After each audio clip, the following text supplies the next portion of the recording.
할렐루야. 우리 함께 앞뒤 자화분들을 바라보시면서 이렇게 축복했으면 좋겠습니다.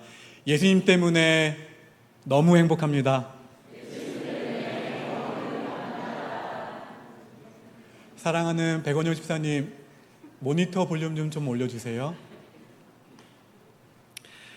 자, 오늘 본문의 내용은 르우벤과 갓과 그리고 므낫셋 반지파의 요단강 동편에서 이미 땅을 분배받은 지파들이지만 자기의 동족들과 함께 요단강 서편에 정복 전쟁에 참여해서 임무를 마치고 가족이 있는 동편으로 돌아가는 과정에서 일어난 일을 다루고 있습니다.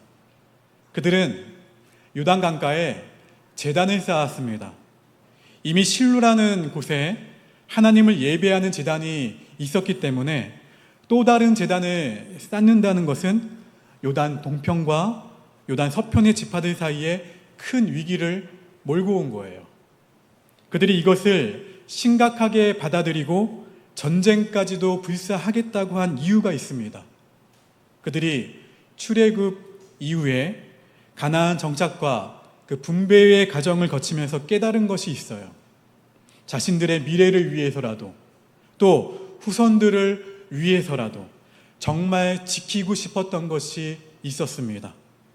인생의 상과 인생의 광야를 거쳐오면서 앞으로 남은 삶을 위해 그리고 나의 후손들을 위해 정말 전하고 싶은 원리가 무엇인지 오늘 말씀을 들으실 때에 큰 은혜와 도전과 결단이 있게 되기를 주의 이름으로 축원합니다. 이스라엘은 하나님을 거역하지 않고 순종하는 삶이 복된 삶인 것을 깨달았습니다. 본문 29절입니다. 다시 한번 읽겠습니다. 29절 시작.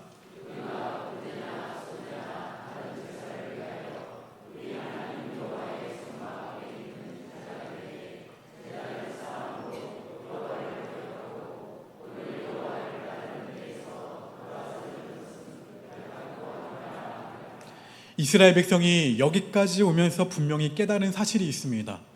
하나님의 말씀을 따르고 순종할 때 그들의 앞길이 열렸지만 그들이 하나님에게서 돌아설 때 하나님의 징계와 진노로 인해서 열린 길도 막혀버리고 고통과 어려움이 있었다는 거예요.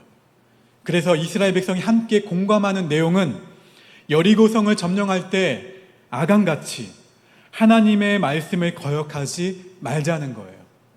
한 사람의 죄가 공동체 전체의 패배의 고통과 좌절의 아픔을 가져다 줄 수 있기 때문에 그렇습니다. 아이성 전투에서 이길 수 있었던 것도 패배해버리고 그것을 잊어버릴 수 없었다는 거예요. 그 이유에 대해서.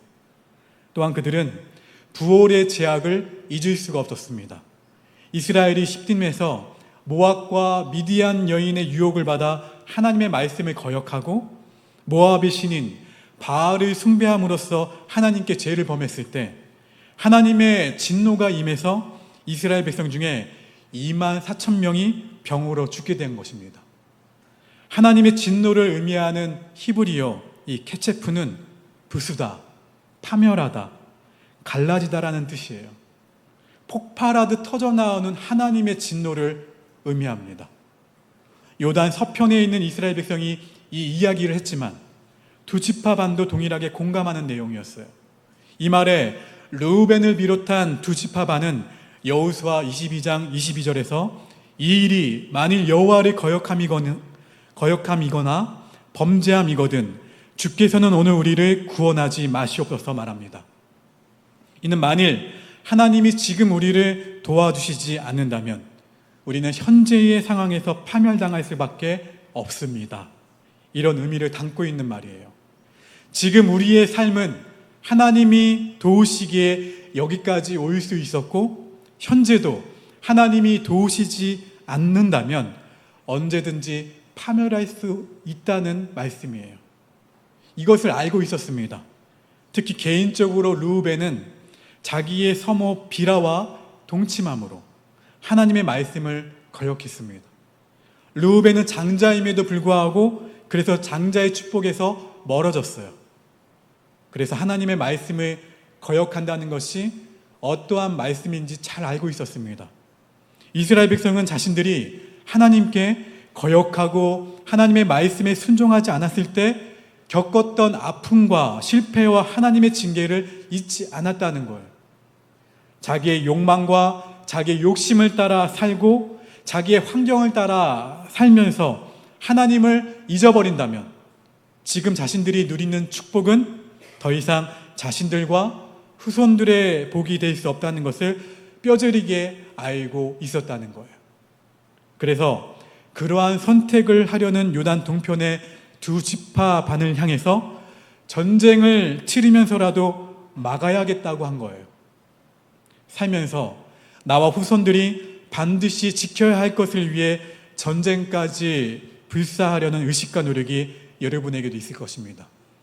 여러분, 나와 내 가족, 그리고 우리 민족이 이 땅 가운데 살아가면서 함께 지키기 위해 포기하지 말아야 할 삶의 원리는 바로 따라합시다. 하나님을 거역하지 않고 하나님의 말씀에 순종하는 삶. 할렐루야. 사사기 2장 10절 말씀 함께 화면을 보고 읽겠습니다. 시작.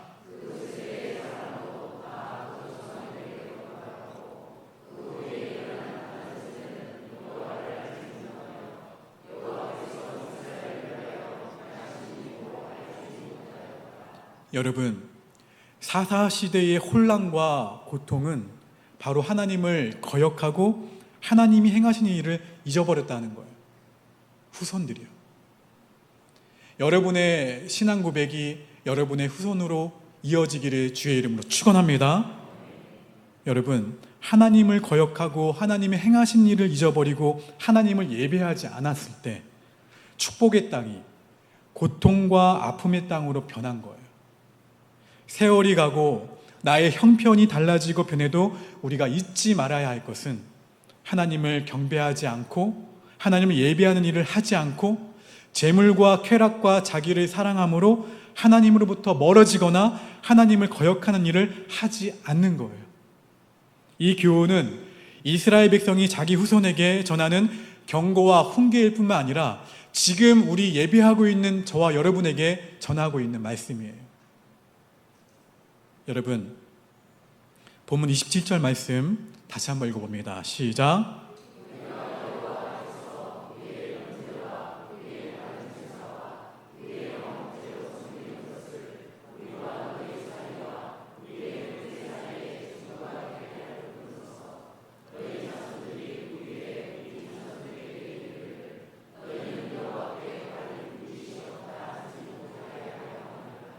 그렇다면 여러분, 건강한 공동체는 어떠한 것이 있을 때 건강해질까요? 첫 번째는 책임감입니다. 책임감. 르우벤과 갓과 므낫세 반지파는 이미 요단 동편의 땅을 분배받았어요. 사실 나머지 지파가 치르는 전쟁에 참여 안 해도 되었습니다. 나머지 지파가 요단 서편을 정복할 때 요단 동편에 자기의 가족을 내버려 두고 전투에 앞장서서 싸웠다는 거예요. 무려 얼마나 싸웠을까요? 7년 동안을 싸웠습니다. 7년 동안 용감하게 싸웠습니다.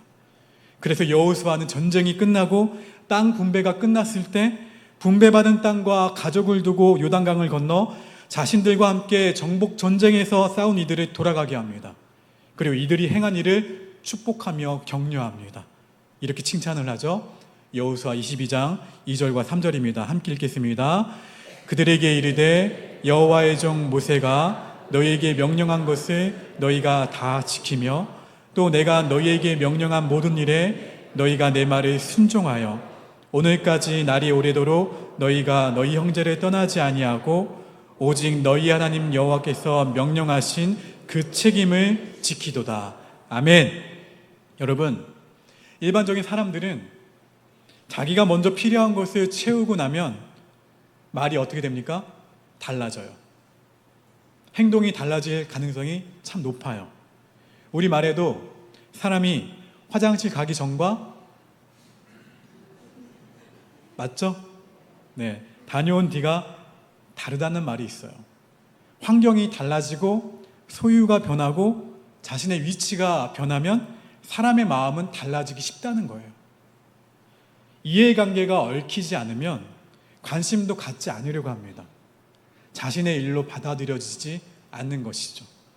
그래서 책임감 없이 자기가 해야 할 일을 회피하고 싶어지는 것이 사람들의 마음이에요. 곤란하고 그리고 힘든 일에 개입조차 안 하려고 합니다. 그냥 구경만 하는 것이죠. 나의 일로 받아들이지 않는 거예요. 그러나 오늘 본문에 나오는 두 지파만은 요단 동편의 땅을 이미 분배받았음에도 불구하고 서편으로 건너와서 마치 자기가 분배받아야 할 땅을 정복하는 것처럼 앞장서서 용감하게 싸웠습니다. 이것이 바로 건강한 공동체 안에 있는 책임감이에요. 또 건강한 공동체 안에 있는 두 번째는 서로를 축복하고 좋은 것을 함께 나누는 것이 있다는 거예요. 르우벤과 갓과 므낫세 반지파가 돌아갈 때 축복의 말과 격려와 많은 보물과 필요한 재물을 그들에게 주어서 가지고 가게 했습니다. 우리 여호수아 22장 7절과 8절 말씀 함께 읽겠습니다. 시작.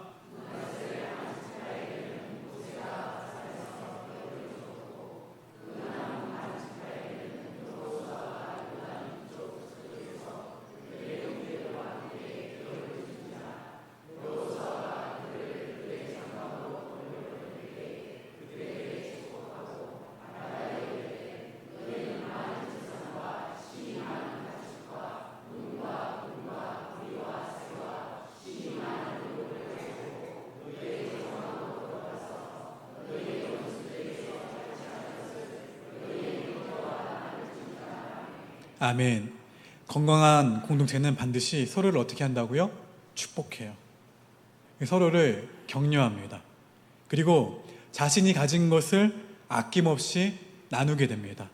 이러한 공동체는 절대로 무너지지 않습니다. 어떠한 어려운 가운데서도 목표를 이루어내고 그리고 생명을 살려내며 양육하고 놀라운 생명력으로 세상 가운데에서 무너지지 않고 아름답게 빛나게 됩니다. 이스라엘 백성은 공동체가 서로 좋은 것을 나누고 축복하는 모습이 얼마나 귀하고 얼마나 아름다운지 알았다는 거예요. 애굽에서의 노예 생활, 광야에서의 방랑자 생활, 가나안에서의 정복 생활을 통해서 그 소중함을 간직하기를 원했습니다. 외롭고 힘든 삶 가운데에서 함께 나누고 함께 축복하고 함께 격려할 때 세상을 변화시킬 수 있는 거예요. 이것이 바로 초대교회가 세상 가운데에서 빛과 소금으로 살 수 있었던 비결이었습니다. 마지막으로 건강한 공동체에 있는 세 번째는 따라합시다. 서로를 사랑하는 마음이다. 어떤 마음이냐고요? 요단 서편에 있는 지파들은 요단 동편으로 돌아간 지파들이 요단 강가에 또 다른 제단을 쌓았다는 소식을 들었을 때 분노했어요. 사실 당장 전쟁으로 공격하자는 여론이 팽배했습니다. 그러나 그들은 공격하기 전에 그들에게 어떠한 일이 있었고 어떠한 의도를 가지고 있는지 먼저 살펴보기를 원했어요. 전쟁에 익숙한 그들이 전쟁을 하기 전에 기다렸던 것은 바로 사랑하는 마음이 있었기 때문에 그래요. 그들도 함께 복받는 백성으로 살기를 원하는 안타까움이 있었던 거예요. 그래서 기다렸습니다. 하나님 앞에서 죄를 범하지 않고 순종함으로 지속적인 축복을 받도록 하고 싶은 간절함이 있었던 거예요. 그래서 어떻게 했다고요? 기다렸어요. 이해하려고 했으며 품으려고 했습니다. 그들은 가장 공의롭고 용감하다고 판단되는 비느하스를 보내면서 사실 여부를 확인해 보기로 했습니다. 그리고 그들이 왜 오해를 불러일으키는 재단을 쌓았는지 결국 이해하게 되었습니다. 서로 오해를 풀고 더 깊은 사랑과 더 따스한 마음을 나누게 되었어요. 사람은 물질의 소유와 지식의 유무와 직위의 차이에 따라 다르게 살아갑니다. 그러나 서로 사랑할 때 어떻게 할 때요? 서로 사랑할 때 모든 차별을 극복하게 됩니다. 서로를 지켜주게 됩니다. 128년 전 이 거제 땅에 처음으로 교회 공동체가 세워지게 되었습니다. 이 땅에 오포교회가 처음 세워졌죠. 서로가 서로를 도우며 축복하는 공동체야말로 하나님의 축복을 우리의 삶 가운데에서 함께 나누는 통로가 되는 거예요. 교회가 아름다운 공동체로 세워지고 주님께 구원받은 백성의 사명을 잘 감당하기 위해 필요한 것은 마태복음 16장 16절 이하의 교회 기초에 대한 말씀으로 잘 나와 있는데, 교회가 하나님이 기뻐하시는 공동체가 되기 위해서는 바른 신앙 고백을 해야 합니다. 교회의 주인이 바로 누구라는 거예요? 내가 아니라, 담임 목사가 아니라 누구예요? 바로 주님이신 것을 고백할 수 있어야 합니다. 나아가 천국 열쇠가 저와 여러분 모두에게 있음을 깨닫고 이것을 무엇으로 여기는 거예요? 나의 사명으로 여기는 거예요. 다음 달 10월 8일 128주년 창립 기념주의를 맞이해서 태신자 초청주의를 우리가 기다리는 것처럼 영혼구원에 초점을 맞추는 교회가 될 때 진정한 주님의 공동체인 건강한 교회가 되는 것입니다. 믿음의 공동체가 얼마나 소중한 것인지를 깨닫고 잊지 않도록 이스라엘 백성의 마음을 우리는 생각해 봐야 됩니다. 우리 오포교회도 더욱 함께 기도하고 서로 축복하고 하나님이 주신 사명을 위해 서로 돕고 격려하는 공동체가 될 때 혼자의 힘으로는 할 수 없지만 이길 수 없는 것을 함께 극복하고 넉넉하게 승리하게 될 줄로 믿습니다. 이 공동체의 소중함이 오늘날에도 중요한 거예요. 가정과 오포교회, 더 나아가서 우리 민족이 주님 안에서 하나가 되어 한 비전을 가지고 한 걸음 한 걸음 나아갈 때 크고 놀라운 일들을 감당할 수 있게 되는 거예요. 혼자서 하는 것이 아니라 합심해서 모든 것을 행할 때 우리 옥포 영가족을 통해 주시는 축복을 누리게 됨을 믿으시기를 주의 이름으로 축원합니다. 여러분, 마지막으로 이스라엘 백성은 하나님이 약속하신 땅에 머물러야 한다는 사실을 알았어요. 르우벤과 갓과 므낫세 반지파는 다 상처와 아픔이 있던 지파였습니다. 그래서 요단 동편에 비옥하고 아름다운 곳을 더 간절히 원했던 지파였어요. 그곳은 실제로 복된 땅처럼 보인 곳이었습니다. 그러나 하나님이 약속하신 땅은 아니었어요. 자신들이 보기에 좋은 땅이었다는 것이죠. 그래서 그들은 그곳을 자신들에게 달라고 적극적으로 간청했어요. 그러면서 그들이 제시했던 것이 요단 동편을 자기 땅으로 준다 할지라도 요단 서편을 정복할 때 그들의 형제들과 함께 전쟁에 참여하겠다는 말을 했어요. 그래서 허락했습니다. 그러나 그 땅은 하나님이 약속하신 땅이 아니에요. 여호수아 22장 19절 말씀 함께 읽겠습니다. 시작.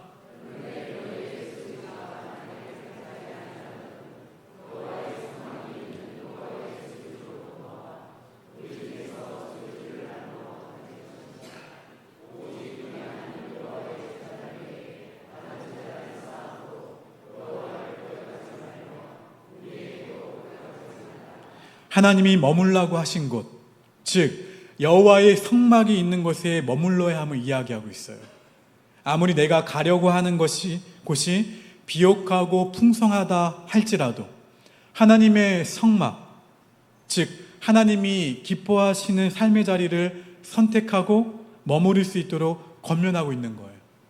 여기서 여호와의 소유지라고 말하고 있는데 힘들고 어려워도 여호와께서 축복하시겠다고 언약하신 자리에 머물러야 한다는 말씀이에요. 세상적으로 좋아 보이고 내가 보기에 옳고 좋아 보여도 다 의미가 없다는 거예요. 복의 근원은 바로 누구에게 있습니까? 하나님께 있어요. 룻기에 엘리멜렉과 나오미가 그랬죠. 그들은 하나님이 약속하신 땅에 기근이 들었을 때, 먹고 살기 위해 모압 지방으로 옮겨갔습니다. 그러나 그곳에서 그들은 먹고 사는 문제는 해결했을지 모르지만 남편과 두 아들을 잃어버리고 3명의 과부만 남게 되었어요. 결국 나오미의 인생은 하나님의 약속의 땅인 이스라엘로 돌아와서 회복되었어요. 아브라함도 마찬가지입니다. 하나님이 약속하신 땅에 갔지만 그곳에 기근이 들어서 비옥한 애굽 땅으로 갔다가 아내를 빼앗기고 어려움을 당합니다. 그래서 다시 이스라엘 땅으로 돌아와서 회복의 역사를 쓰게 되는 것을 볼 수가 있어요. 여러분, 신앙생활을 하면서 내가 보기에 유익하고 내가 보기에 좋아 보이는 것을 선택하면서 살아가는 사람들이 많이 있어요. 소유와 위치와 신분이 달라지면 생각도 많이 달라진다고 말씀을 드렸죠. 그러나 무엇이 편리하고 무엇이 유익하고 좋은지 느끼기 전에 더 근본적으로 생각할 것이 있습니다. 하나님이 내게 머물라고 하신 곳인지, 하나님이 내게 허락하신 곳인지를 먼저 물으셔야 돼요. 하나님이 원하신 곳이라면 그곳에 어려움이 있더라도 머물러야 합니다. 그것이 내가 살 길이고 그것이 내가 살아갈 복된 길이에요. 내가 보기에 편한 길은 당장에 원하는 것을 얻을 수 있을지 몰라도 하나님의 축복의 길에서 멀어지는 거예요. 오늘 우리는 이스라엘 백성을 통해서 많은 교훈을 얻습니다. 우리의 삶 가운데 하나님을 멀리하거나 대적하는 삶을 살지 않게 되기를 주의 이름으로 축원합니다. 오복교회 공동체를 벗어나거나 멀리하지 말기를 주의 이름으로 축원합니다. 함께 기도하고 함께 찬양하고 함께 축복하고 함께 격려하는 오복교회를 더욱 아름답게 가꿔 나가기를 바랍니다. 그리고 사랑으로 어떻게 해야 될까요? 기다려주고 사랑으로 세워주는 그런 오복교회 안에 거할 때 더욱 건강하게 사명을 감당하게 될 줄로 믿습니다. 삶을 어렵게 살고 쉽게 무너지는 분들의 특징은 좋은 공동체에 속하지 못했다는 거예요. 인생은 결코 혼자 살아갈 수 없고 무언가를 이룰 수도 혼자 이룰 수 없습니다. 예수님 때문에 행복한 우리 오복교회에서 더불어 살아가시면서 물된 동산처럼 시냇가에 심은 나무처럼 철을 따라 열매를 풍성하게 맺는 저와 여러분의 삶이 되기를 주의 이름으로 축원합니다. 오늘 이 말씀을 생각하시면서 오늘은 이 찬양 기억하시나요? 사랑의 주님이 날 사랑하시네.